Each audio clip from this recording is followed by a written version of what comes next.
Japan was not supposed to survive the modern world. Japan went from a samurai kingdom with swords and ancient traditions to a world power capable of defeating global empires in just 40 years. In 1853, Japan looked frozen in time. Samurai still carried swords through the streets. The emperor had almost no real power. Farmers lived much like their ancestors had for centuries. And while Europe was building factories, railroads, and steam-powered armies, Japan was still living in the past. Then one morning, black ships appeared on the horizon. Massive American warships entered Japanese waters with guns so powerful, Japan knew instantly, if nothing changed, the country would be destroyed. And what happened next shocked the world, because in just 40 years, Japan transformed from an isolated samurai kingdom into one of the most powerful nations on Earth. This is the story of the Meiji Restoration, the moment Japan killed its old world to survive the new one.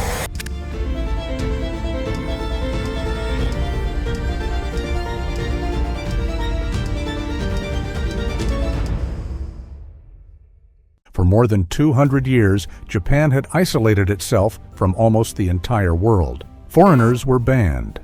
International trade was extremely limited. Even leaving the country could mean death. The rulers of Japan believed isolation protected their culture and stability, and for a while, it worked. Japan remained peaceful compared to many parts of the world, but peace came with a hidden cost. While Japan stayed isolated, the rest of the world evolved rapidly. Europe entered the Industrial Revolution. Modern weapons were invented. Steamships crossed oceans. Empires expanded aggressively.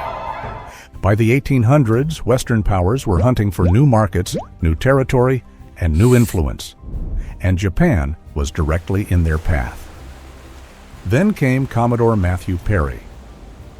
In July 1853, the American Navy arrived with 4 giant black warships. To the Japanese people, these ships looked terrifying. Smoke poured from their engines. Their cannons could destroy entire coastal towns. Perry carried a message from the United States government: open Japan to trade or face consequences. Japan had seen what Western powers did to countries that resisted. China had already been humiliated in the Opium Wars. Its cities attacked. Its economy was damaged. Its sovereignty weakened. Japanese leaders feared the same thing would happen to them. And deep down, they knew the truth. The samurai swords of old Japan could not defeat modern cannons. So Japan faced a brutal choice: stay the same and risk colonization, or change everything. At the center of Japan's political system was the Tokugawa Shogunate. The shogun ruled Japan like a military dictator. The emperor existed mostly as a symbolic figure. For centuries, this system controlled the country successfully. But after Perry's arrival, people began losing faith in the shogunate. Many blamed them for appearing weak against foreigners. Anger spread across Japan. Samurai groups became divided. Some wanted to fight the West. Others believed Japan needed modernization immediately. The country moved closer and closer to civil war. And then the impossible happened. The shogunate collapsed. In 1868, power was officially restored to the emperor. A young emperor named Meiji became the face of a new Japan. This moment became known as the Meiji Restoration. But this was not simply a political change. It was a complete national transformation. The leaders of Japan understood something most nations failed to realize in time to survive the modern world. They had to modernize faster than everyone else, and they moved with unbelievable speed. Japan sent officials across Europe and America to study everything: military systems, factories, schools, banks, railroads, industry, government structures. They studied the West carefully, not because they admired it, but because they feared it. They wanted to learn how powerful nations became powerful.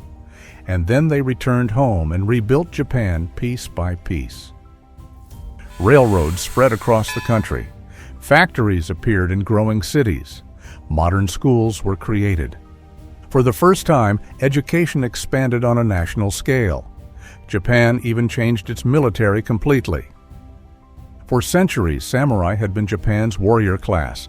They carried enormous pride and social status. But now the government wanted a modern national army. Not armies controlled by samurai clans. Everyday citizens could now become soldiers. And slowly, the age of the samurai began to die. For many samurai, this felt like humiliation. Their status disappeared. Their privileges vanished. Some could no longer even carry swords publicly. Imagine dedicating your entire identity to being a warrior, only for the government to suddenly tell you that you are no longer needed. Many accepted the changes. Others rebelled violently. The most famous rebellion came in 1877, led by Saigo Takamori, often called the Last Samurai. Thousands of former samurai rose against the government. They believed Japan was abandoning its traditions too quickly, but the rebellion failed. Modern rifles and artillery defeated traditional sword fighters. It was symbolic. Old Japan had officially lost to New Japan. The samurai era was over, and from its ashes, a modern empire emerged. By the late 1800s, the transformation shocked the world. Japan now had factories, railroads, newspapers, universities, and a modern military. But modernization also created ambition. Japan no longer wanted to merely survive against world powers. It wanted to become one. And soon, it proved it could. In 1894, Japan went to war with China. At the time, China was still seen as the dominant power in Asia. But Japan's modernized military crushed Chinese forces. The victory stunned the world. A country once dismissed as isolated and backward had defeated a giant empire. Then came an even bigger shock. In 1904, Japan went to war with Russia. Now this was different. Russia was one of the largest empires on Earth. European powers believed Japan had no chance. But Japan attacked with speed, discipline, and modern strategy. And against all expectations, Japan won. For the first time in modern history, an Asian nation defeated a major European power in war. The impact was enormous. Across Asia and Africa, colonized people watched carefully. Japan became proof that Western powers were not unbeatable. The balance of global power had changed. But Japan's rise came with consequences. The same modernization that protected Japan also fueled nationalism and militarism. As the country became stronger, it began expanding aggressively across Asia. Eventually, this path would help lead Japan into World War II, and the results would be catastrophic. But before all of that, there was the Meiji Restoration, the turning point. The moment Japan realized survival required transformation. Most nations change slowly over centuries. Japan tried to reinvent itself in a single generation, and somehow it worked. In only 40 years, Japan transformed from a feudal samurai society into an industrial world power. Few events in history changed a nation so quickly. And maybe the most fascinating part is that Japan never became fully Western. It modernized without completely losing its identity. Even today, Japan blends ancient traditions with futuristic technology in ways almost no other country does. Temples stand beside neon skyscrapers. Bullet trains race through lands once ruled by samurai. The old world and the new world still exist together. And it all began with fear. Fear of disappearing, fear of invasion, fear of becoming weak in a brutal modern age. That fear forced Japan to make one of the boldest transformations in human history.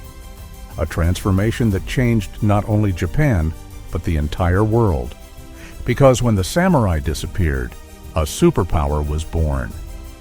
If you enjoyed this documentary, make sure to subscribe to the channel and turn on notifications because history is full of moments that completely changed the world.